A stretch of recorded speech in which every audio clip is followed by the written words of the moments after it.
Sahabat Shalom, Bapak Yahweh pasti memberkati saudara-saudara sekalian. Haleluya. Malam hari ini Bapak Ibu Saudara sekalian di dalam ibadah Sabat kita akan kembali bersama-sama mendengarkan firman Tuhan. Kita juga akan renungkan bersama-sama dan kita juga akan belajar dari firman yang akan kita dengar pada malam hari ini, yang akan memberikan kita satu bukti bahwa juru selamat tidak lahir tanggal 25 Desember. Malam hari ini saudara, seperti kita ketahui, kita sudah ada bersama-sama di hari ke-6, di bulan ke-12 dari kalender Gregorian, yaitu bulan Desember. Dan hari-hari ini, kalau kita perhatikan, ini adalah hari di mana orang-orang Kristen dan Katolik itu sedang mempersiapkan diri untuk merayakan Natal. Bahkan mungkin sekarang ini sudah ada orang-orang yang merayakan Natal, saudara. Karena kalau kita perhatikan di pusat-pusat perbelanjaan, di toko-toko, sudah banyak toko-toko yang memasang aksesoris atau dekorasi Natal. Bahkan jauh sebelum bulan Desember, kalau saudara berkunjung ke mal-mal, di situ saudara bisa melihat sudah ada pohon Natal yang berdiri di sana. Sudah ada pohon Natal dengan aksesorisnya yang terpampang megah di setiap mal yang ada di seluruh belahan dunia ini. Tidak hanya di Indonesia atau kota Semarang, tetapi di seluruh pusat perbelanjaan yang ada di dunia ini, saudara pasti akan menemukan pohon Natal di sana, saudara. Dan seperti kita ketahui juga, saudara, orang-orang Kristen dan Katolik yang sekarang ini sedang merayakan Natal, mereka merayakan Natal itu untuk merayakan kelahiran Juru Selamat. Nah, tetapi di sini kita sudah diberitahu bahwa Juru Selamat kita, Yesua, itu tidak pernah dilahirkan tanggal 25 Desember, tetapi Juru Selamat kita, Yesua, itu lahir tanggal 15 bulan ke-7 atau bulan Tisri dalam penanggalan Babel, yaitu bertepatan dengan perayaan Sukot atau Pondok Daun. Kalau saudara mendengar kata Tisri, Nisan, Iyar, Sivan, Tamus, saudara jangan pernah berpikir itu nama-nama bulan dalam kalender Ibrani. Tidak. Nisan, Iyar, Sivan, Tamus, dan sebagainya, Adar, itu nama-nama bulan dalam kalender Babelonia. Jadi ketika orang-orang Israel itu terserak kemana-mana dan mereka dibuang ke Babel, pada waktu itu mereka ketika kembali lagi ke Israel, mereka masih mengadopsi nama-nama bulan atau penanggalan Babilonia. Jadi kalau saudara mendengar kata Tisri, saudara jangan berpikir Tisri itu nama bulan dalam kalender Ibrani, bukan. Kalau kalender Ibrani, kalendernya Bapak Yahweh, yang diucapkan Bapak Yahweh itu diucapkannya pakai angka. Pada bulan pertama, hari ke-14, itulah hari raya Pesah. Selalu dengan angka. Maka kalau saya bikin pengumuman, saya cantumkan tanggalnya, tanggal perayaannya, selalu saya cantumkan nama bulan itu pakai angka, baru dalam tanda kurung bulan Tisri, Nisan, Siwan, dan sebagainya. Jadi Bapak Ibu Saudara sekalian, sekali lagi ketika sekarang ini kekristenan dan Katolik sedang merayakan Natal untuk memperingati kelahiran Juru Selamat, di sini kita sudah diberitahu bahwa Juru Selamat kita Yesua tidak pernah dilahirkan tanggal 25 Desember, tetapi tanggal 15 bulan keberapa? Bulan ke-7 atau bulan apa itu? Tisri, bertepatan dengan perayaan Sukot atau Pondok Daun. Nah, kita sebagai orang yang sudah diberitahu kebenaran, saudara, kita pasti akan ngeklaim dengan kuat bahwa juru selamat itu memang betul lahirnya tanggal 15 bulan ke-7 atau 15 Tisri. Tetapi orang-orang yang belum tahu kebenaran ini, mereka pasti tidak bisa percaya begitu saja. Nah, maka pada malam hari ini, untuk melihat kebenaran bahwa juru selamat lahir tepat pada perayaan Sukot, kita akan melihat dasar-dasarnya di dalam kitab suci melalui satu kitab, yaitu kitab Lukas pasal kedua, ayat yang pertama. Kita buka bersama-sama, kitab Lukas pasal kedua, ayat yang pertama. Saya akan membacakan, di situ dikatakan, dan terjadilah pada masa itu sebuah keputusan keluar dari Kaisar Agustus agar seluruh penduduk didaftarkan. Nah, sekarang yang pertama, untuk kita melihat bukti yang pertama, bahwa juru selamat tidak lahir tanggal 25 Desember, tetapi tanggal 15 Tisri. Sekarang saudara coba perhatikan kata pada masa itu. Nah, sebetulnya saudara, di kata pada masa itu inilah, sebetulnya di situ tersimpan satu rahasia tentang waktu kelahiran Yesua atau waktu kelahiran juru selamat. Cuman yang disayangkan ketika orang membaca kitab Lukas 2 ayat yang pertama ini, perhatiannya itu bukan pada kata pada masa itunya, tapi perhatiannya ke soal sensus penduduk yang pada waktu itu dilakukan oleh Kaisar Agustus. Jadi di kata pada masa itu, di situ sebetulnya ada satu rahasia yang akan menyingkap soal waktu kelahiran Yesua. Ya cuman seringkali seperti yang saya tulis di depan, yang jadi perhatian orang atau yang disoroti orang ketika orang melihat Lukas 2 ayat 1, itu bukan kata pada masa itunya, tetapi yang disoroti soal apanya itu? Sensus penduduknya, pendaftaran penduduknya itu yang lebih disorot orang.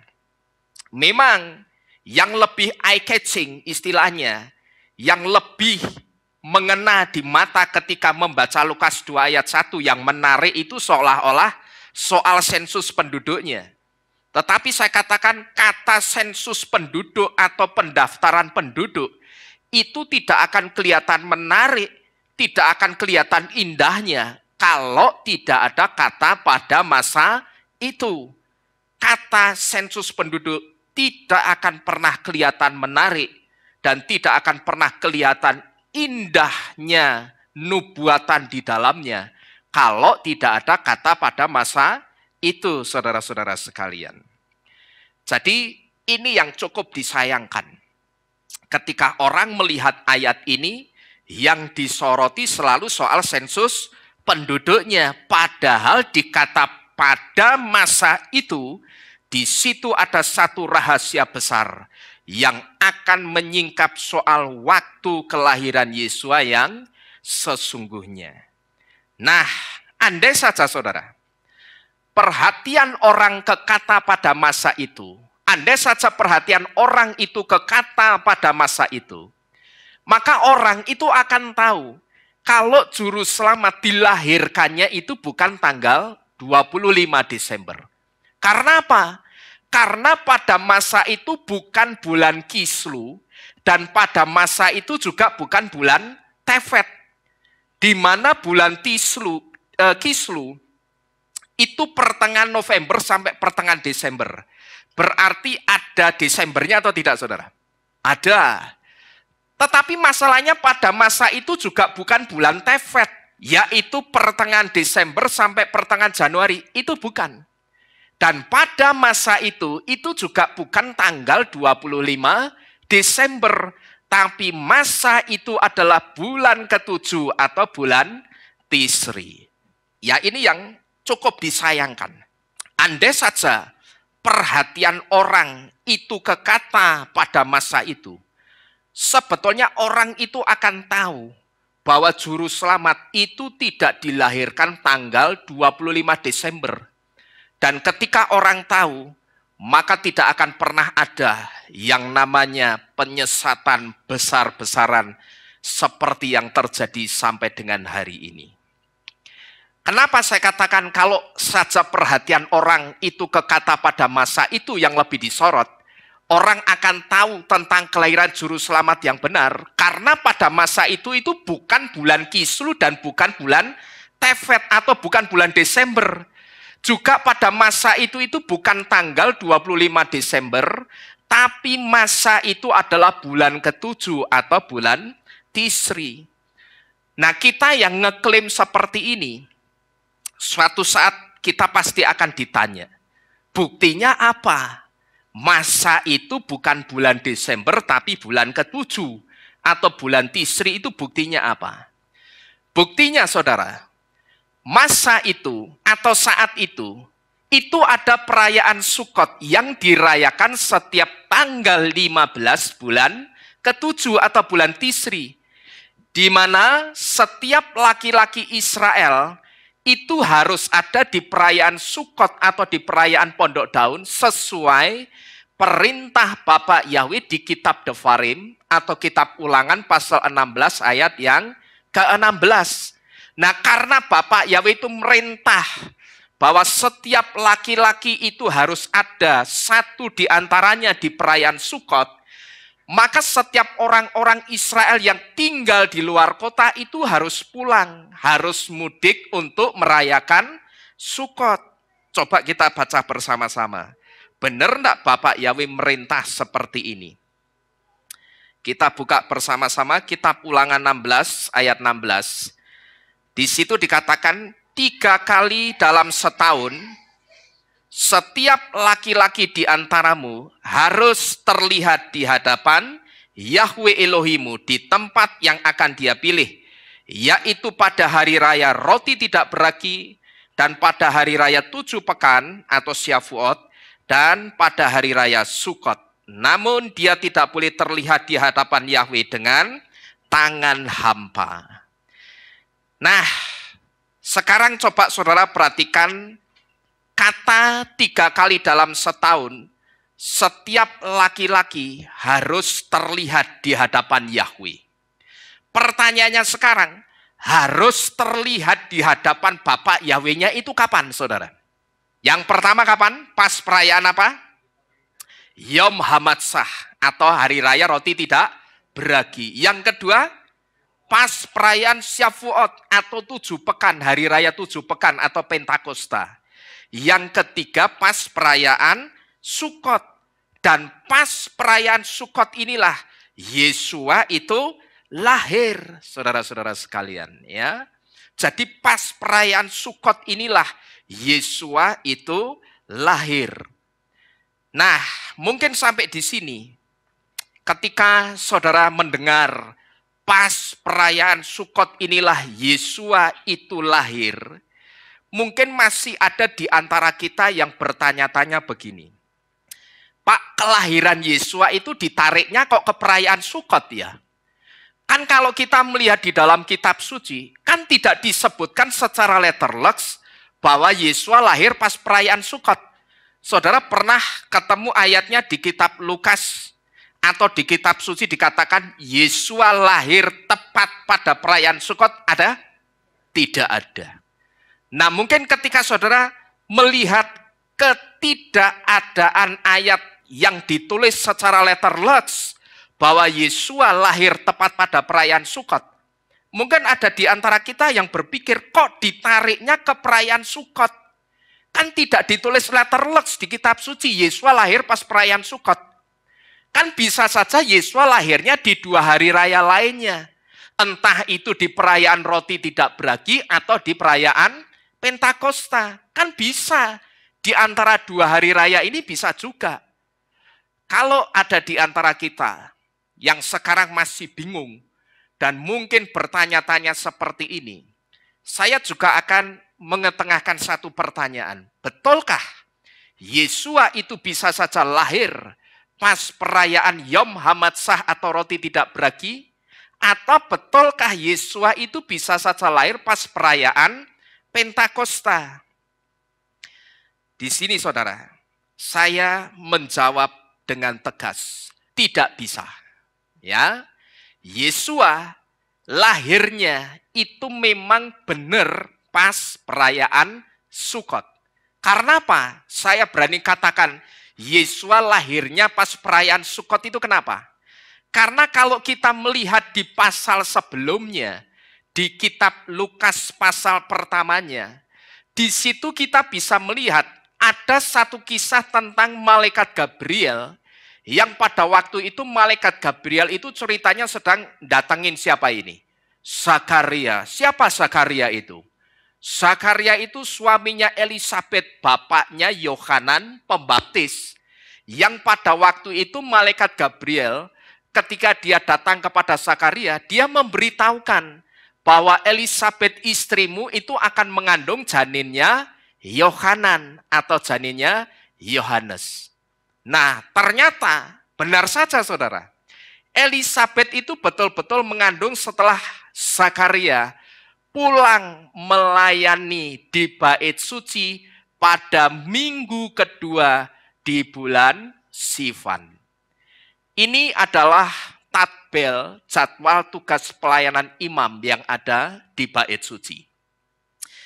Di rombongan Abia inilah Zakaria itu ada, saudara. Seharusnya Zakaria yang ada di rombongan Abia atau rombongan Abia ini harusnya pelayanannya di minggu pertama bulan Sivan. Cuman karena di minggu pertama bulan Sivan itu ada hari raya Pentakosta, maka yang melayani di hari raya Pentakosta itu tidak hanya rombongannya Abia yang ada Zakarianya, tapi semua imam dari semua rombongan imam-imam itu bersama-sama melayani di perayaan Pentakosta. Seperti kitab Ulangan 16 ayat 16 tadi katakan apa? Tetapi 3 kali dalam setahun seluruh laki-laki di antaramu harus kelihatan di mana tadi? Bait suci. Untuk apa? Melayani. Harusnya kalau secara urutan pembagian tugas, Zakaria yang ada di dalam rombongan Abia, itu tugasnya di sini, di minggu pertama bulan Sivan. Tapi karena sekali lagi di sini ada perayaan Pentakosta, tugasnya itu jadi mundur di minggu kedua bulan Sivan. Dan begitu Zakaria pulang melayani di bait suci, tidak lama kemudian Elisabet istrinya itu hamil. Kapan? Itu setelah Zakaria pulang melayani di bait suci pada minggu kedua bulan Sivan, atau 1 minggu setelah perayaan Pentakosta atau hari raya 7 pekan yang dirayakan di minggu pertama bulan Sivan. Itu bisa saudara lihat di dalam kitab Lukas pasal pertama, ayat yang kelima, ayat 23 dan ayat 24. Tetapi kita tidak usah baca saudara ya. Jadi kalau kita mau melihat urut-urutannya, itu ada di ayat-ayat tersebut. Dan setelah Elisabet mengandung janin Yohanan, 6 bulan kemudian baru Miriam atau Maria itu mengandung janinnya Yesua. Ini bisa saudara lihat di dalam kitab Lukas pasal pertama ayat 26 sampai 36. Dan kalau usia kehamilan normal itu 9 bulan 10 hari atau sekitar 40 minggu, maka Miriam akan melahirkan pada bulan Tisri atau pertengahan bulan September sampai pertengahan bulan Oktober dalam kalender Gregorian, di mana pada bulan tersebut atau pas bulan Tisri itu ada perayaan Sukot. Maka kalau saudara perhatikan, ketika kita merayakan Sukot, itu selalu kita merayakannya antara bulan apa? September kalau tidak Oktober. Itu pasti. Ya, kita ketika merayakan Sukot itu selalu di antara 2 bulan ini. Kalau tidak pertengahan September, ya pertengahan Oktober. Selalu kita merayakannya ada di situ. Pertanyaannya kenapa? Kok bulannya ini tidak pernah berubah? Sekalipun kalendernya, tanggalnya berubah. Tapi bulannya kok tetap di pertengahan September sampai pertengahan Oktober. Untuk konvertnya bulan Tisri kok selalu jatuh di bulan itu kenapa? Itu karena di bulan yang ke-12 yang disebut dengan bulan Adar, setiap 4 tahun sekali itu ada yang namanya Adar pertama dan Adar kedua. Kalau di Indonesia itu seperti bulan Kabisat, gitu loh. Nah, di penanggalan Ibrani 4 tahun sekali, bulan ke-12 itu ada Adar kedua atau Adar B. Jadi Adar A dan Adar B. Adar pertama dan Adar kedua. Nah, adanya Adar yang kedua, inilah yang mengunci perputaran bulannya. Sehingga bulannya tetap, Tisri itu selalu di pertengahan September sampai pertengahan Oktober, tapi tanggalnya yang berubah. Tanggalnya berubah-ubah. Kita kalau perayaan Sukot, tahun kemarin sama tahun ini, nanti sudah tidak sama, saudara. Tahun kemarin itu tanggal berapa, bulan apa, misalkan tahun kemarin, tanggal 20 September misalkan. Nanti tahun ini tidak tanggal 20 September lagi, tapi bisa mundur ke awal Oktober atau akhir September, sekitar tanggal 30-an, itu juga bisa. Karena kalau tanggalnya tidak dikunci, tapi kalau bulannya dikunci dengan Adar yang kedua ini tadi. Jadi kalau kita merayakan Sukot itu selalu antara bulan September atau Oktober. Jadi saudara, kalau kita perhatikan setelah perayaan Pentakosta, janinnya Yohanan itu baru dikandung. Nah, kalau janinnya Yohanan itu baru dikandung di dalam rahimnya Elisabet, ini jelas tidak mungkin kalau Yesua itu lahirnya di 2 hari raya lainnya. Misalkan di Pentakosta itu jelas tidak mungkin. Kenapa kok tidak mungkin? Karena sudah dinubuatkan Yohanan atau Yohanes Pembaptis itu harus lahir duluan. Maka kalau saudara perhatikan, yang dikandung duluan itu siapa? Yohanan. Baru 6 bulan kemudian, Yesua itu ada di dalam rahimnya Miriam. Pertanyaannya sekarang, kenapa kok Yohanan dulu yang harus dikandung dulu? Dan tentunya kalau Yohanan yang harus dikandung dulu, berarti yang lahir duluan Yohanan dulu apa Yesua dulu? Yohanan dulu atau Yohanes dulu. Pertanyaannya kenapa kok mesti Yohanes dulu yang lahir duluan itu kenapa? Ada yang tahu enggak kira-kira? Iya, sesuai nubuatan Yesaya. Sudah dinubuatkan Yesaya bahwa akan ada seseorang yang berseru-seru di padang gurun yang mengatakan, persiapkanlah jalan bagi Yahweh, luruskanlah alur-alurnya. Itu sebetulnya nubuatan untuk Yohanan, di mana Yohanan ini sebetulnya sedang menubuatkan kelahiran Yesua HaMasyiah, begitu loh. Nah, karena Yohanan itu harus menubuatkan hal ini, harus ngomong, persiapkanlah jalan bagi Yahweh, luruskanlah alurnya, maka dia dibuat lahir duluan, saudara. Tetapi kalau kita perhatikan, ketika Yohanan itu ada di dalam rahimnya Elisabet, itu kapan tadi, saudara? Kalau saudara masih ingat, coba saya mundur. Kapan itu? Pas perayaan Pentakosta atau seminggu setelah Pentakosta? Seminggu setelah Pentakosta, gitu loh. Jadi setelah perayaan Pentakosta, minggu kedua bulan Sivan, Zakaria itu melayani Bapak Yahweh di bait suci, membakar pedupaan. Ya kan? Nah, pas dia membakar pedupaan melayani di bait suci, di situ dia melihat ada malaikat Yahweh yang bernama Gabriel itu berdiri di dekat pedupaan kalau tidak salah. Nah, di situ begitu Zakaria melihat malaikat Gabriel ini dia ketakutan. Terus di situ malaikat itu ngomong, jangan takut gitu loh, karena kamu akan menerima satu anugerah. istrimu yang dibilang mandul itu akan melahirkan seorang anak. Nah, si Zakaria kan tidak percaya. Nah, aku suruh percaya bagaimana? Gitu loh. Sedangkan aku sudah tua, istriku mandul. Terus aku itu disuruh percaya bagaimana? Nah, saat itu malaikat Gabriel itu ngomong, aku Gabriel yang mengatakan ini. Ya, kamu bahaya besar kalau kamu tidak percaya dengan nubuatan ini, itu kamu sedang dalam bahaya besar. Nah, disitulah kemudian setelah Zakaria pulang melayani di bait suci tepat di akhir minggu kedua. Dia pulang dan dia menghampiri istrinya Elisabeth. Lalu di situ Elisabeth hamil. Lalu 6 bulan kemudian baru malaikat Gabriel itu mendatangi Miriam. Berapa bulan kemudian saudara?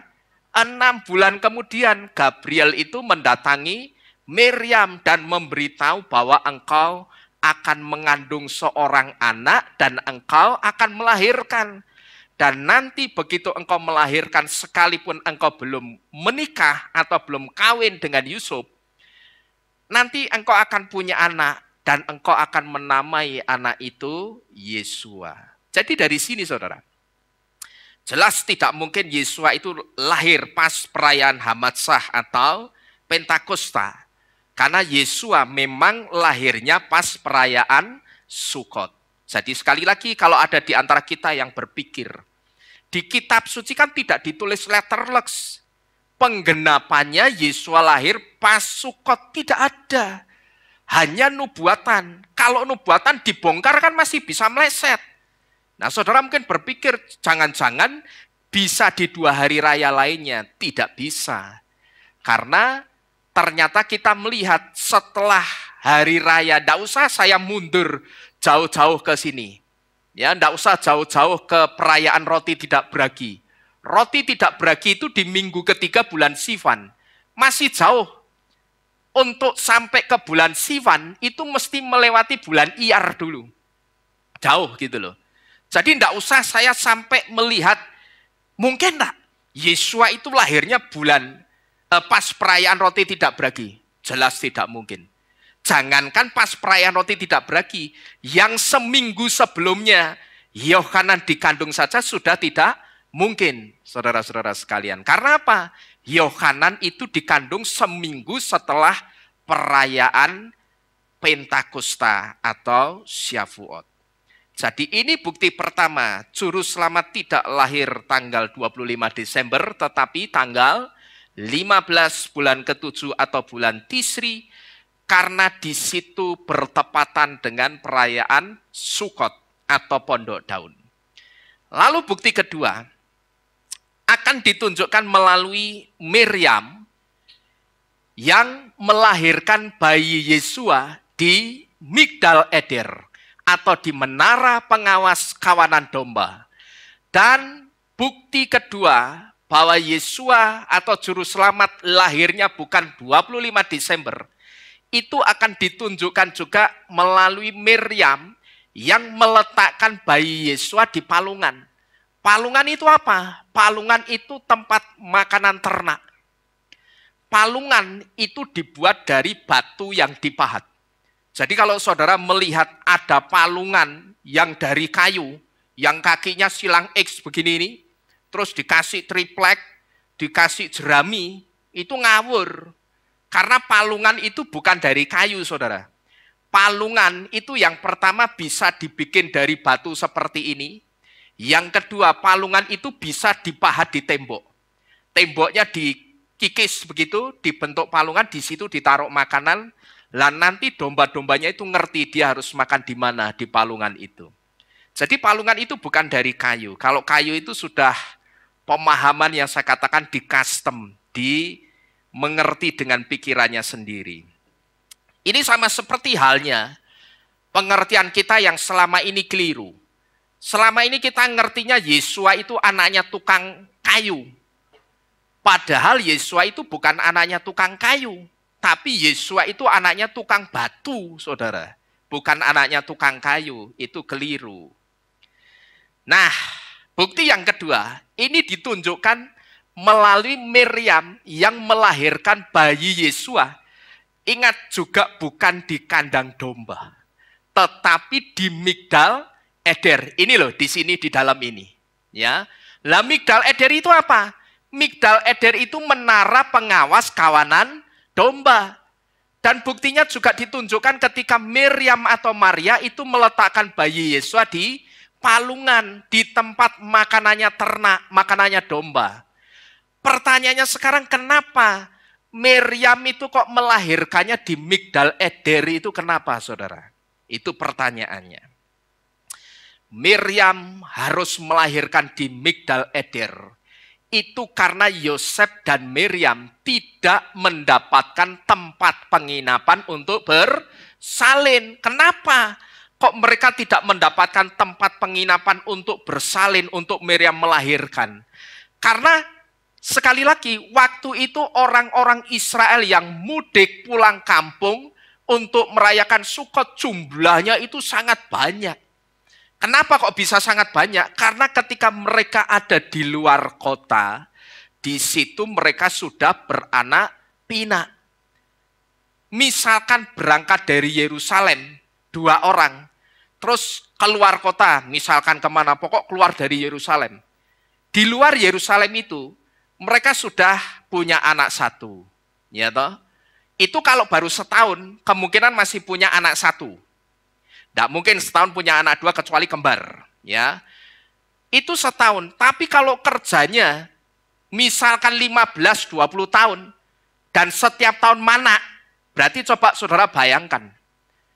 Di perayaan Sukot yang tahun ke-15 atau tahun 20 setelah perkawinan 2 orang ini, nek setiap tahun mana punya anak, berarti mereka pulang bawa anak berapa? Keluarga berapa? 17. Ya toh nek anaknya 15 berarti 17. Gitu loh. Belum nanti kalau anaknya ono sing wis kawin, bawa cucu-cucunya lagi. Gitu loh. Nah, begitu mereka harus pulang pada saat perayaan Sukot, rumahnya itu tidak cukup untuk nampung keluarganya, gitu loh saudara. Sehingga tidak bisa ditampung di rumahnya sendiri dan harus tinggal di tempat penginapan. Sehingga saat itu semua tempat penginapan itu penuh. Sehingga Miriam harus dalam tanda kutip melahirkan bayi Yesua di Migdal Eder. Kata harus di situ saya kasih tanda kutip. Nanti saudara akan tahu artinya tanda kutip itu. Coba kita lihat bersama-sama Lukas 2 ayat 6 sampai dengan yang ke-7. Kita lihat buktinya. Lukas 2 ayat 6 sampai dengan yang ke-7. Dan terjadilah ketika mereka berada di sana, waktu untuk ia atau Miriam bersalin telah digenapi. Dan Miriam melahirkan anaknya laki-laki yang sulung. Dan dia membungkusnya dengan lampin dan membaringkannya di dalam apa itu? Palungan, sebab tidak ada tempat bagi mereka di rumah penginapan. Pertanyaannya, kok tidak ada tempat bagi mereka di rumah penginapan itu karena apa? Ya karena ini tadi. Orang-orang Israel ketika pergi meninggalkan kota Yerusalem keluar kota untuk bekerja, untuk apapun, ternyata di luar Yerusalem itu mereka beranak pinak. Jumlahnya sudah sangat banyak. Maka ketika mereka kembali ke Yerusalem pada perayaan Sukot, mereka tidak hanya 2 orang. Kalau mereka punya anak 10, ya mereka berarti kembali 12 orang. Kalau mereka punya anak 15, ya mereka kembali 17 orang. Mereka punya anak 5, berarti mereka kembali 7 orang. Nah, ini bukti kedua, saudara. Juru selamat tidak lahir tanggal 25 Desember. Kenapa? Ini sebagai bukti juru selamat tidak lahir tanggal 25 Desember. Karena tanggal 25 Desember, orang-orang Israel itu tidak ada yang mudik. Ngerti? Ya, tanggal 25 Desember tidak ada orang-orang yang mudik. Orang-orang Israel tidak ada yang mudik. Yang kerja di dalam kota, ya kerja di dalam kota. Yang kerja di luar kota, ya kerja di luar kota. Sudah mereka diem, tidak ada yang mudik. Termeneh kenapa? Tidak ada yang mudik itu kenapa? Ada yang tahu tidak kira-kira? Musim dingin, bisa mati ning dalan, mati di tengah jalan kedinginan, saudara. gitu loh. Dan juga Desember yang disebut dalam penanggalan Ibrani dengan bulan Tevet, itu bulan dimulainya musim dingin, musim salju. Saya sering mendengar yang sudah sering ke sana. Di bulan-bulan itu, Desember, Januari, Februari, Maret, itu suhunya bisa minus di bawah 0 derajat, itu bisa. Saking dinginnya. Otomatis kalau suhu segitu turun apa? Salju. Dan kitab suci memberitahu di kitab Lukas pasal kedua, di ayat-ayat selanjutnya, di situ saudara bisa melihat bahwa ada gembala-gembala yang sedang menggembalakan kawanan domba di sekitar Migdal Eder, gitu loh. Menggembalakan kawanan domba di Migdal Eder. Coba saudara renungkan, kalau gembala-gembala itu menggembalakan domba-domba di padang rumput di sekitar Migdal Eder, di sekitar menara pengawas, pada mati enggak kira-kira domba-dombanya itu, saudara? Mati kedinginan. Saat itu tidak akan ada orang yang berani keluar rumah kalau tidak penting-penting banget. Pasti tidak akan keluar rumah. Jadi ini bukti kedua, kenapa juru selamat tidak lahir tanggal 25 Desember? Karena di tanggal itu tidak ada satu orang pun yang mudik. Tidak ada orang yang pulang kampung ke Yerusalem, itu tidak ada. Mereka yang bekerja di dalam kota, ya sudah kerja di dalam kota. Mereka yang sedang kerja di luar kota, ya sudah. Mereka akan kerja di luar kota juga. Nah, saudara-saudara sekalian, tentang Migdal Eder, atau tentang menara pengawas kawanan domba ini, saya lihat di sini ada satu hal yang menarik, di mana ketika Yesua harus dilahirkan di Migdal Eder, ternyata itu memang sudah dinubuatkan jauh sebelum Yesua lahir. Bahwa Yesua itu memang harus lahir di Migdal Eder. Ternyata setelah saya coba perhatikan, saya coba renungkan, saya coba pelajari, saya minta hikmat. Di situ saya diberi satu hikmat, ada satu hal yang menarik. Kenapa Yesua itu harus lahir di Migdal Eder? Kenapa Yesua itu harus lahir di menara pengawas kawanan domba? Itu ternyata sudah dinubuatkan jauh sebelum Yesua itu lahir. Nah, memang ada apa, saudara? Migdal Eder itu menara pengawas untuk gembala-gembala mengawasi kawanan domba. Jadi Migdal Edernya seperti ini. Nah, domba-dombanya itu ada di sekitarnya ini, saudara. Ya, di bawah menara pengawas ini. Nah, menara pengawas ini bukan sekedar untuk mengawasi domba-domba yang mereka gembalakan. Bukan. Jadi sekali lagi menara pengawas ini, ini tidak hanya untuk mengawasi domba-domba yang mereka gembalakan, itu tidak. Tapi di Migdal Eder inilah, para gembala juga akan mengawasi dari atas untuk memilih domba yang terbaik untuk dikorbankan di bait suci. Kenapa kok untuk melihat domba-domba yang akan dikorbankan itu mesti naik ke atas Migdal Eder itu kenapa? Karena kalau melihat domba-dombanya dari bawah seperti ini, ya seperti saya melihat saudara begini ini tidak bisa tahu mana domba-domba yang tubuhnya bagus, yang proporsional, yang layak dijadikan sebagai korban untuk dikorbankan di bait suci, itu tidak bisa. Kenapa? Kalau dari bawah begini akan kelihatan sama, gitu loh. Itu akan kelihatan sama semua. Tapi begitu gembala itu naik ke atas menara pengawas ini, ya kalau dilihat dari sini, ya misalkan orang ini melihat, ya enggak bisa, kelihatannya sama semua, gitu loh. Tapi nanti begitu gembalanya itu naik ke atas sini, dia melihat ke bawah untuk milih domba-domba mana yang bagus untuk dikorbankan. Di situ gembalanya itu bisa mengamati dengan jelas dan memastikan, oh itu domba yang paling bagus untuk dijadikan korban di bait suci. Karena apa? Karena posturnya bagus, posturnya proporsional, dan itu domba yang layak dipakai untuk korban di bait suci. Ya, maka ketika seorang gembala mau milih domba, dia akan naik ke atas, ke lotengnya Migdal Eder, lalu di situ dia akan melihat mana domba yang bagus. Dan domba yang terpilih dari atas menara Migdal Eder ini sekaligus menjadi gambaran Yesua, di mana Yesua adalah Seha Elohim, domba muda Elohim, atau domba pilihan yang dipilih dari atas langsung. Yang dimaksud dipilih dari atas langsung itu dipilih sama siapa ini? Bapak Yahweh langsung untuk dikorbankan bagi kita. Gitu loh saudara. Ya. Jadi tidak kebetulan. Tadi kalau saudara perhatikan ketika saya mengatakan Miriam harus dalam tanda kutip melahirkan di Migdal Eder, itu ternyata sudah dinubuatkan dia, Yesua memang harus lahir di Migdal Eder. Karena nanti Yesua itu akan dipilih dari atas. Dari atas itu dari siapa berarti? Bapak Yahweh. Gitu loh. Dilihat dari atas. Kan tadi kalau ada gembala mau milih domba yang bagus untuk dijadikan korban, milihnya dari bawah atau dari atas? Dari atas.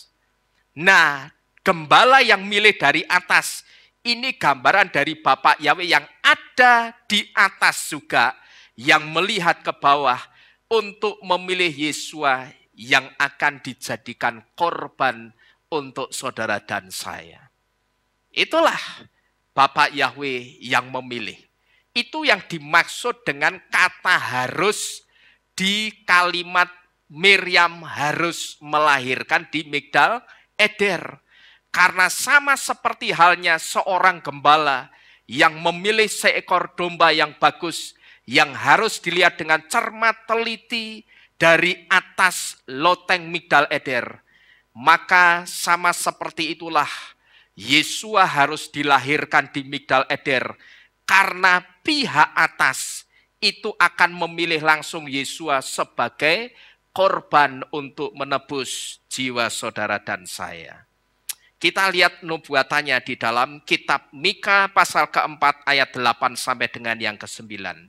Ini ayat yang menubuatkan bahwa Yesua itu harus lahir di Migdal Eder.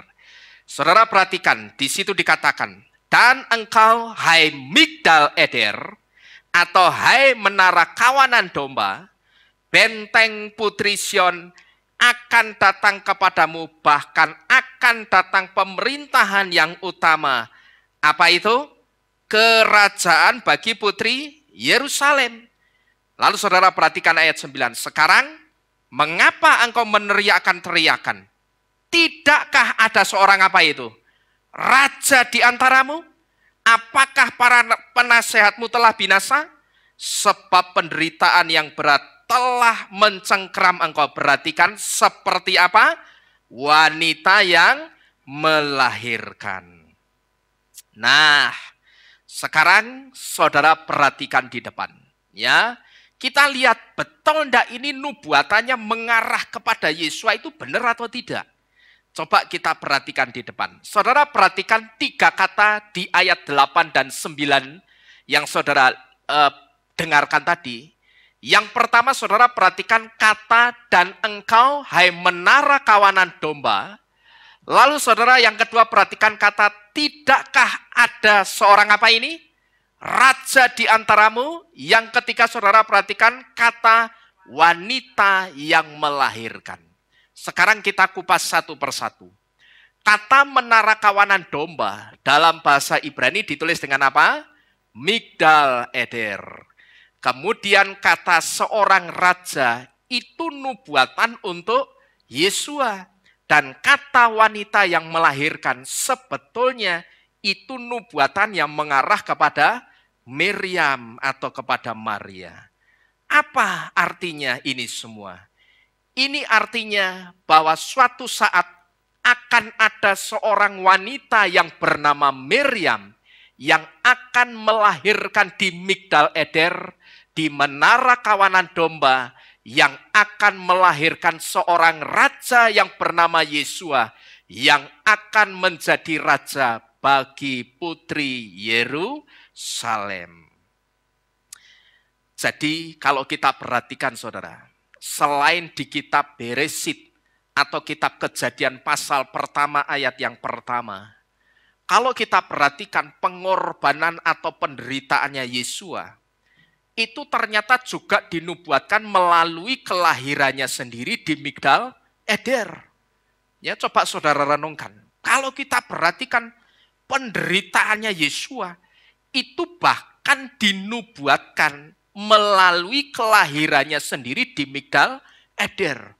Coba saudara renungkan baik-baik. Apa tidak luar biasa itu pengorbanan Yesua untuk saudara dan saya? Dia dilahirkan, begitu lahir, ternyata kelahirannya menubuatkan apa itu? Penderitaannya sendiri. Bayangkan. Kitab Beresit Kejadian 1 ayat 1 di kata Beresit. Itu kan kalau diurai, kata huruf bet resnya dibaca dengan mode Aramaik, jadi kata bar, artinya putranya. Di situ kata Beresit itu menubuatkan bahwa sejak awal, pada mulanya itu sejak awal, putranya Yesua itu akan mati dalam tangan bapaknya sendiri, yaitu mati di atas kayu salib. Bayangkan, Yesua dinubuatkan akan muncul ke dunia ini sebagai juru selamat, tetapi cara menyelamatkannya lewat apa? Penyiksaan, penderitaan, dan kematian. Itu belum lahir. Tapi ternyata begitu lahir, begitu keluar dari rahimnya Miriam, ternyata kelahirannya sendiri itu juga menubuatkan penderitaannya sendiri. Saudara renungkan ini baik-baik. Apa tidak luar biasa itu pengorbanan Yesua untuk saudara dan saya? Sekarang saja, kalau kita perhatikan, ada orang yang dulu lahir dikasih nama orang tuanya ribut, prihatin, itu cepat-cepat ganti jeneng. Ya toh? Cepat-cepat diruat, diganti nama. Ada orang namanya Rugianti. Ya dulunya orang tuanya tidak bermaksud supaya anaknya rugi terus, tidak. Tapi karena mungkin saat itu ketika usaha pas hamil anak itu usahanya rugi terus. Sampai anaknya lahir maka anaknya dikasih nama Rugianti. Terus ada orang yang pas mengandung anak hidupnya selalu prihatin. Anaknya begitu lahir dikasih nama prihatin. Tapi seiring berjalannya waktu begitu anaknya ngerti artinya Rugianti tidak bagus, tidak baik. Artinya prihatin tidak bagus. Terus cepat-cepat ganti nama saudara. Ya toh?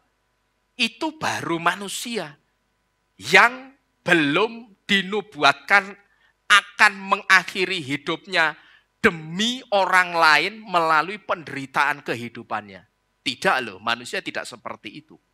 Tapi Yesua sejak dia dinubuatkan akan muncul ke dunia ini, nantinya matinya itu akan masuk dalam kematian yang tragis dan begitu mengerikan. Itu belum muncul.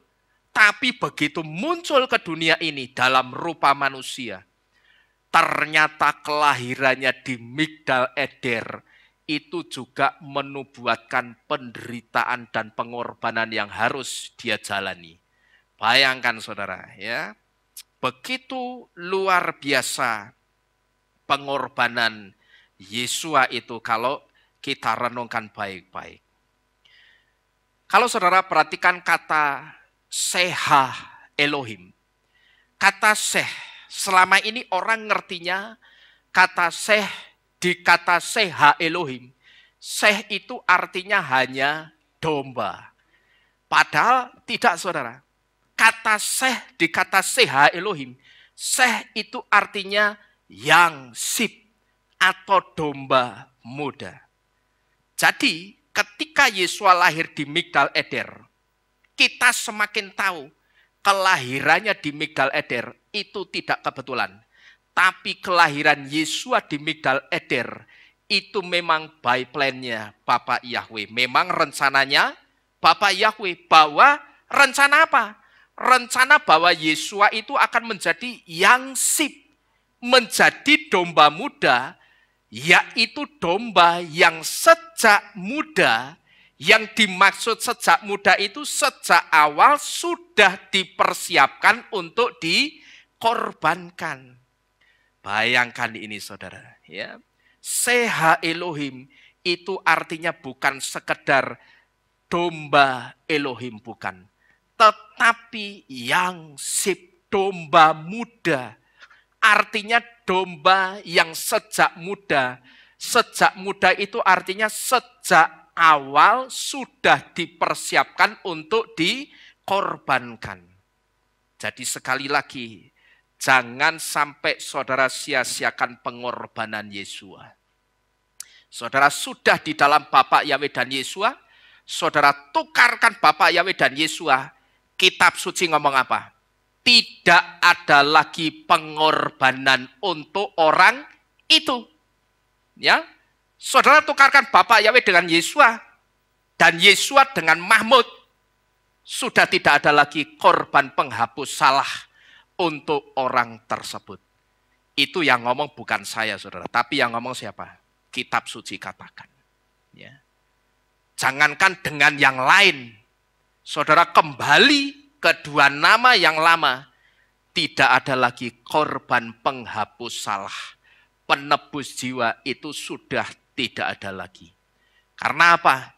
Saudara itu sudah menyia-nyiakan pengorbanan Yesua. Coba saudara renungkan.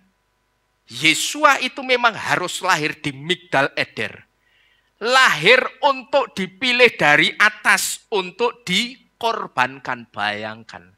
Ya, kelahirannya saja menubuatkan tentang penderitaannya.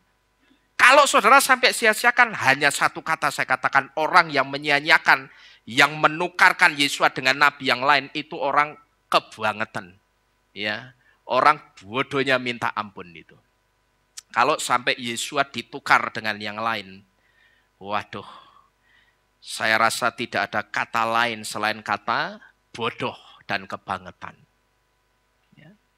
Saudara perhatikan, Yesua itu mati.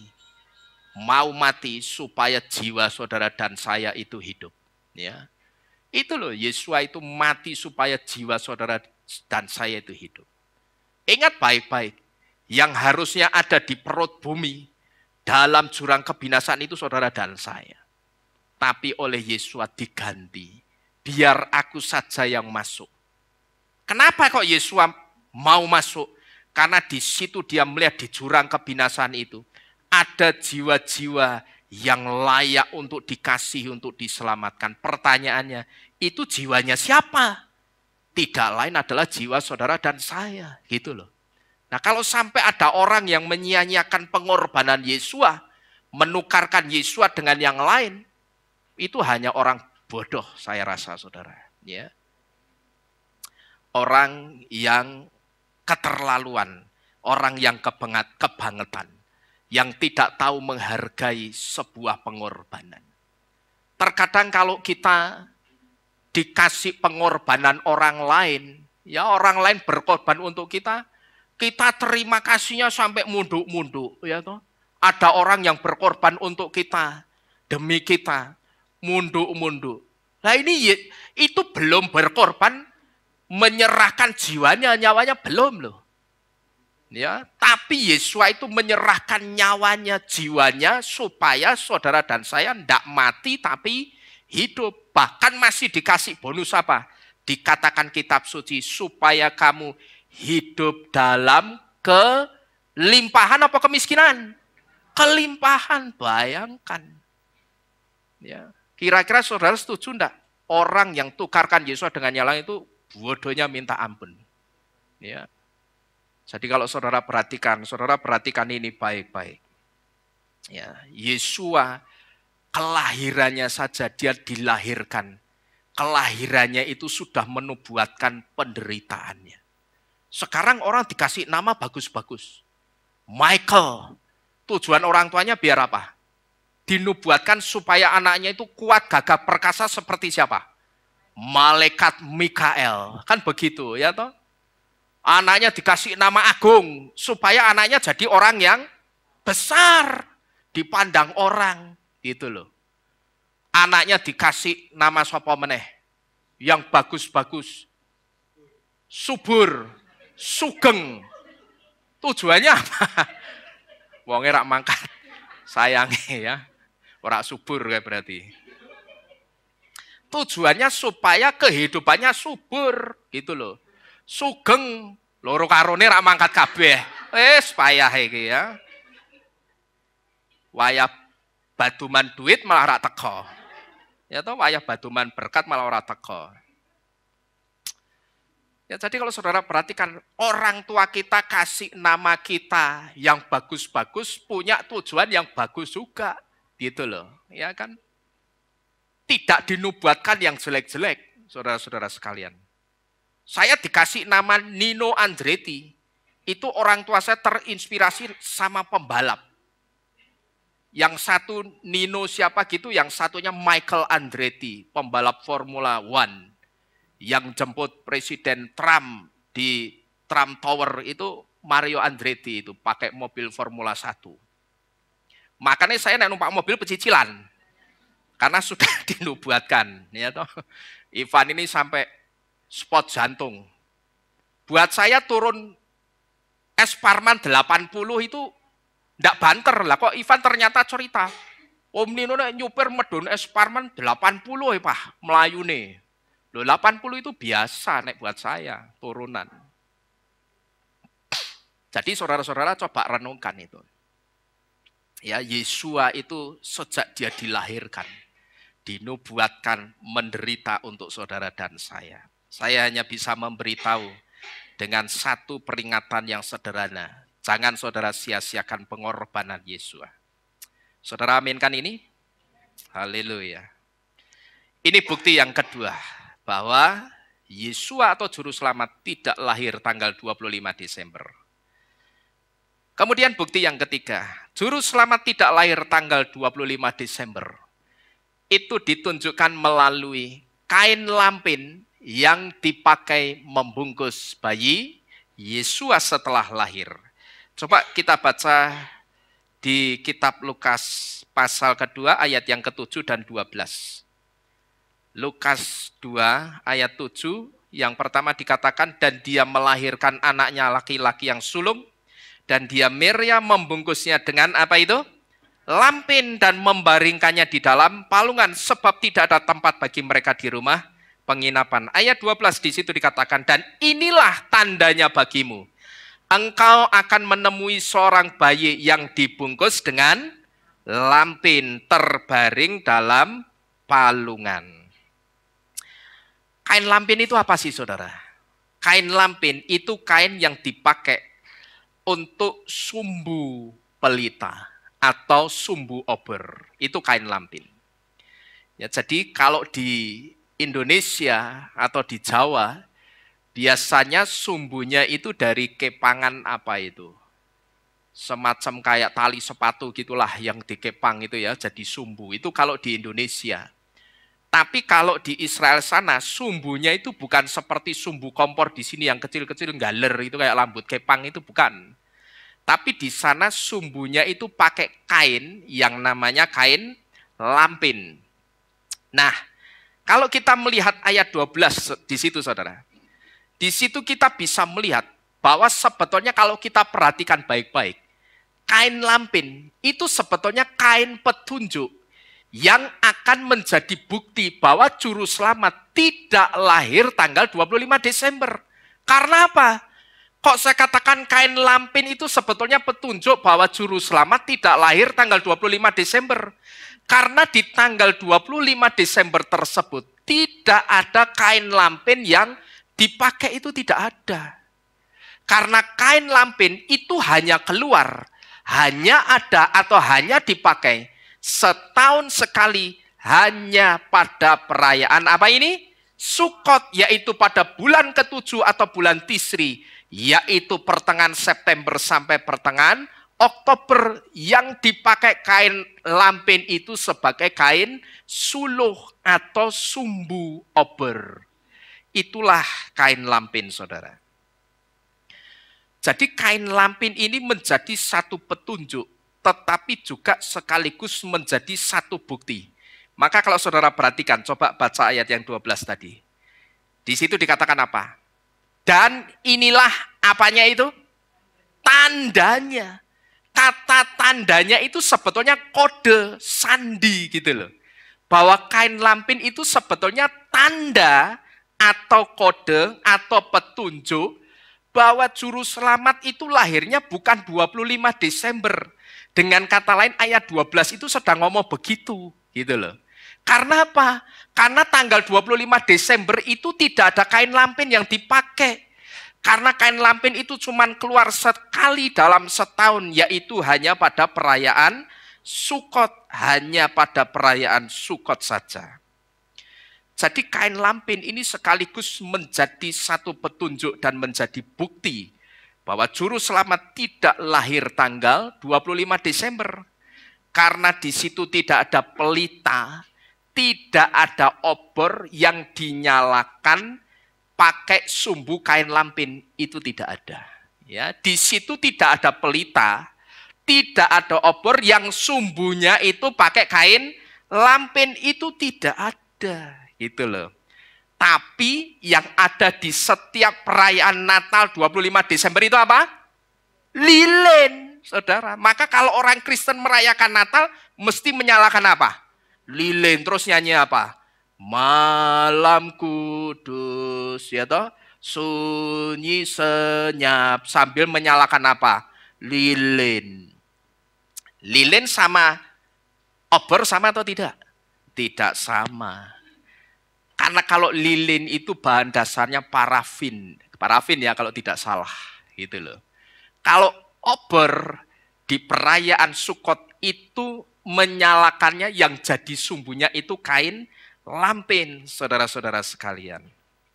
Dan lilin itu juga bukan pelita yang dinyalakan pas perayaan Sukot, itu bukan.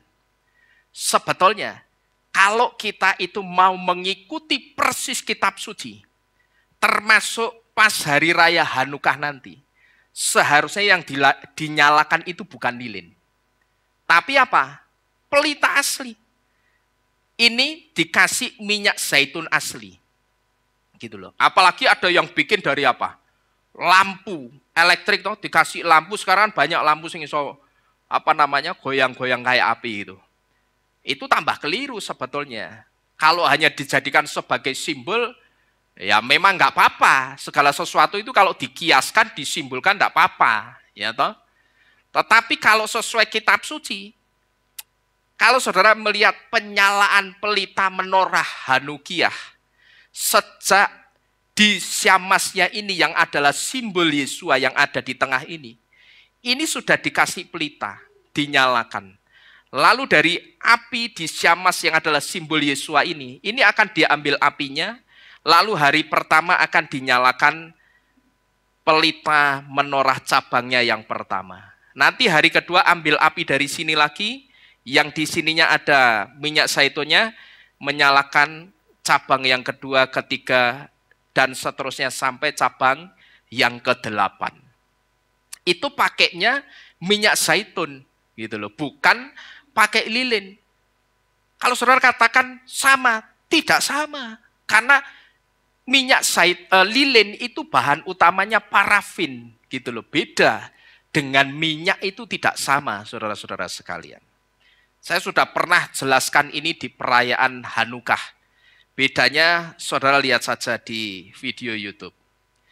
Jadi kalau kita perhatikan yang ada di setiap perayaan Natal 25 Desember itu lilin. Maka orang-orang yang Natalan itu selalu menyalakan lilin.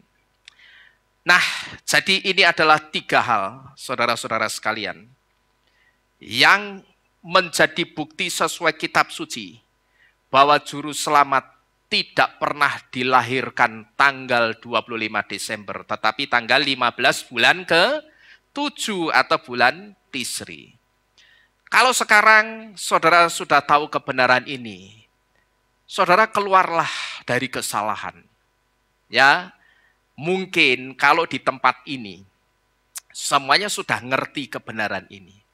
Tetapi saya tidak tahu ketika saudara pulang dari tempat ini, saudara kumpul dengan keluarga saudara, sedangkan keluarga saudara yang masih Kristen, yang masih Natalan, terus saudara ikut-ikutan. Kemarin saya sudah memberitahu, jangan sekali-sekali saudara ikut merayakan Natal. Jangankan merayakan Natal, saudara ngasih ucapan Merry Christmas ya, Selamat Natal ya, itu sudah tidak boleh.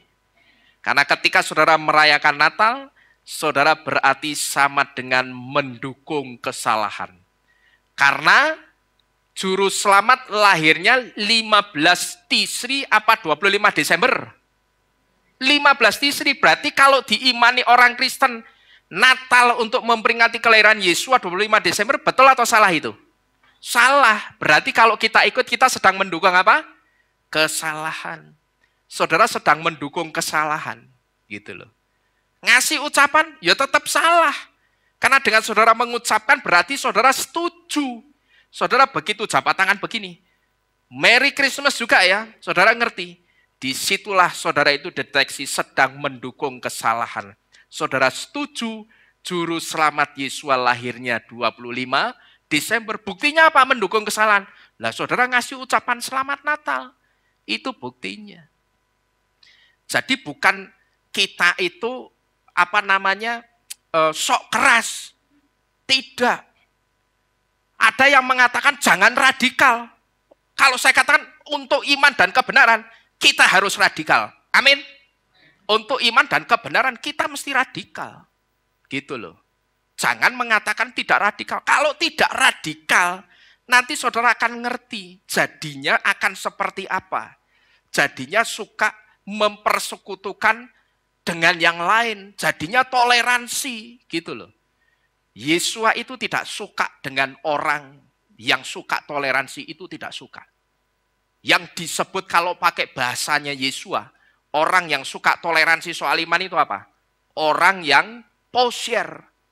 Orang yang suam-suam, tidak panas dan tidak dingin. Sehingga bikin perutnya Yesua itu apa?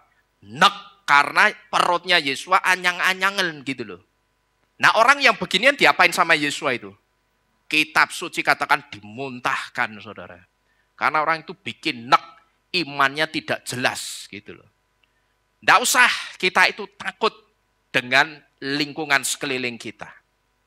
Ya, tidak usah. Kalau saudara katakan, wah kamu tidak menghormati. Berarti kalau tidak mengucapkan salam untuk hari raya keagamaan iman percaya lain. Siapa bilang tidak menghormati? Justru karena aku menghormati, aku biarkan kamu merayakan hari rayamu tanpa aku intervensi. Gitu loh. Salah satunya, satu di antaranya, aku tidak intervensi dengan tidak memberikan ucapan selamat di hari raya keagamaanmu. Karena apa? Karena bagaimana aku bisa mengimani? Karena bagaimana aku bisa mengucapkan selamat dengan sepenuh hati, sedangkan aku tidak mengimani hari raya tersebut. Saudara katakan seperti itu, gitu loh. Bagaimana aku bisa mengucapkan selamat dengan sepenuh hati kepadamu yang merayakan, kalau aku sendiri tidak mengimani hari raya tersebut? Dan orang kalau sudah mendengar penjelasan ini, no problem. Terkecuali orang yang pokrol. Ya, saudara ngerti orang yang pokrol itu apa? Orang sing apa jenenge budrek tok itu loh, sing dijok-jokke sing ngamuke tok. Tapi tanpa berpikir, kenapa sih orang kok tidak mau memberikan ucapan selamat itu ada apa? Toh dari kelompok mereka pun juga ada yang beranggapan begitu. Apakah kita protes ketika tidak ada yang ngasih ucapan selamat hari raya Sukot ya? Kita protes tidak saudara? Tidak. Nah kalau kita protes ya kamu jangan protes kalau saya tidak kasih ucapan selamat hari raya keagamaanmu. Karena saya tidak mengimani apa yang kamu rayakan. Gitu loh.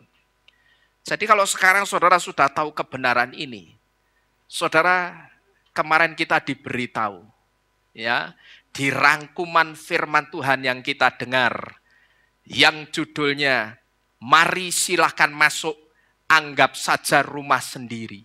Kita sudah diberitahu. Ini memang kata-kata atau ungkapan yang seringkali kita dengar ketika kita masuk ke rumah seseorang yang sangat baik orangnya, atau orangnya yang sangat ramah. Maka dia akan menyambut kita, ayo mari silakan masuk. Jangan, enggak usah canggung-canggung gitu loh. Anggap saja kayak rumah sendiri.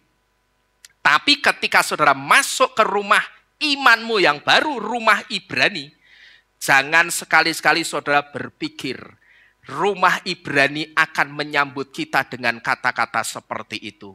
Mari silakan masuk, anggap saja kayak rumah Kristenmu, kayak rumah Yunanimu. Tidak bisa saudara. Terus saudara nyak-nyakan, saudara pakai label pengagung Yahweh tapi Natalan. Saudara pakai label pengagung Yahweh, saudara sincianan, badan. Tidak bisa. Ya, jangan rumah Ibrani, jangan saudara berpikir akan menyambut kita dengan kata-kata sambutan. Mari silakan masuk. Saya katakan memang rumah Ibrani akan menyambut kita dengan ramah. Dia akan persilakan kita masuk. Ayo masuk. Tapi di situ jangan sekali-sekali saudara bawa kebiasaan saudara dari iman lama saudara dari Kristen dan Yunanimu masuk ke akar Ibrani. Jangan sekali-sekali. Karena akar Ibrani itu sangat tegas soal iman. Tidak bisa diintervensi, tidak bisa dicampuri, dan tidak bisa diganggu-gugat. Saudara bilang di akar Yunani ngomong, Yesua dan Yesus sama, diketawain tok, saudara, ngerti?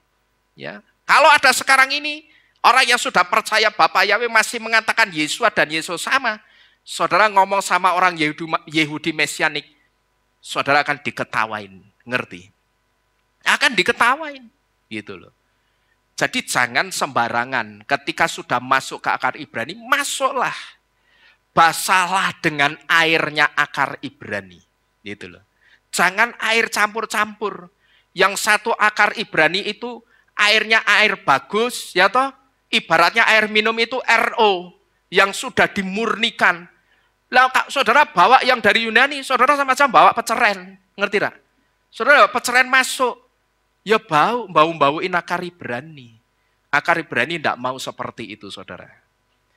Saudara perhatikan ini baik-baik. Kalau saudara sekarang malam hari ini sudah ngerti letak kesalahannya, di mana sekarang ini kesalahan itu masih diimani oleh kekristenan dan Katolik, bahwa juru selamat mereka percayai lahir tanggal 25 Desember dan ternyata malam hari ini kita kembali membuktikan. Saya katakan kembali, bukan baru membuktikan, tetapi kembali membuktikan karena saya di sini sudah berkali-kali memberitahu kebenaran ini, sekalipun sebelum-sebelumnya cuman saya singgung, tidak saya jelaskan secara detail seperti ini. Malam hari ini kita kembali membuktikan secara detail bahwa ternyata kelahiran juru selamat yang diperingati 25 Desember itu salah kaprah. Yesua juru selamat tidak pernah lahir pada tanggal dan bulan Desember tanggal 25. Jadi kalau sudah ngerti, keluarlah dari kesalahan itu. Apapun resikonya, keluar. Kalau saudara mau selamat, keluarlah dari kesalahan itu. Rayakanlah kelahiran juru selamat di waktu yang tepat. Ya, jangan saudara pas perayaan Sukot malah tidak datang, Natalan teko. Lah ono kastengel yo. Loh, kok kastengel? Ya toh iman-iman kastengel iki. Ya jangan seperti itu. Perayaan Sukot malah ada yang tidak datang, saya perhatikan kemarin. Tapi Natalan, waduh munjung saudara-saudaranya. Saudara-saudaranya yang Kristen yang Natalan semua didatengin. Selamat Natal ya, selamat Natal lho iki piye to iki sakjane ini. Jangan dikira tidak ada loh. Ya jangan dikira saya tidak tahu, saya tahu itu saudara. Cuman saya itu bisa apa gitu loh. Karena semua itu kembali keputusannya di tangan saudara sendiri. Tapi saya ingin mengatakan begini, saudara mau selamat, ikuti role-nya Bapak Yahweh akar Ibrani saja. Tapi kalau saudara campur-campur, buktikan. Nanti suatu saat tak dadai, dadah ya. Kenapa saudara ketinggalan? Ngerti tak? Dadai dari atas. Ya toh, nek saya masih bisa dada-dada tak dadai. Dadah, goodbye gitu loh. Salah dewe, ya toh. Sukot ora teko malah Natalan. Sukot ora teko badan malah ngelayap. Gimana itu saudara? Ya saudara renungkan ini baik-baik. Rayakanlah kelahiran juru selamat itu di waktu yang tepat. Rayakanlah hari raya yang diperintahkan Bapak Yahweh saja, yaitu 7 hari raya. Saya percaya saudara, Bapak Yahweh itu akan berkenan kepada kita. Ketika kita melakukan segala sesuatu yang sesuai dengan kitab suci, Bapak Yahweh itu akan berkenan kepada saudara dan saya. Dan saya percaya juga, ketika segala sesuatu yang kita lakukan itu sesuai dengan kitab suci, saya sangat percaya kita pasti nantinya diselamatkan. Itu sangat saya percaya. Amin. Ya, kita lakukan segala sesuatu yang sesuai kitab suci, kita mesti selamat. Tapi tidak, ya tidak akan selamat. Nah sekarang bagaimana Pak? Keluarga saya masih Natalan, keluarga saya masih merayakan juga hari raya yang lainnya. Yesua itu sudah kasih clue atau petunjuk sederhana. Janganlah kamu menjadi sama seperti dunia ini, gitu loh. Nggak boleh sama, saudara. Ya. Percayalah, Bapak Yahweh itu pasti berkenan kepada saudara dan saya ketika kita melakukan segala sesuatu yang berkaitan dengan iman kita. Itu sesuai dengan kitab suci semua, saya percaya. Dan ketika Bapak Yahweh berkenan, saya juga percaya satu hal. Dia pasti akan menyelamatkan kita ketika kedatangan putranya Yesua di awan-awan kemuliaannya. Amin. Amin. Bapak Yahweh memberkati saudara-saudara sekalian yang sungguh-sungguh mendengarkan dan merenungkan firman yang kita dengar pada malam hari ini. Kita berdoa saudara. Ya, kita berdoa.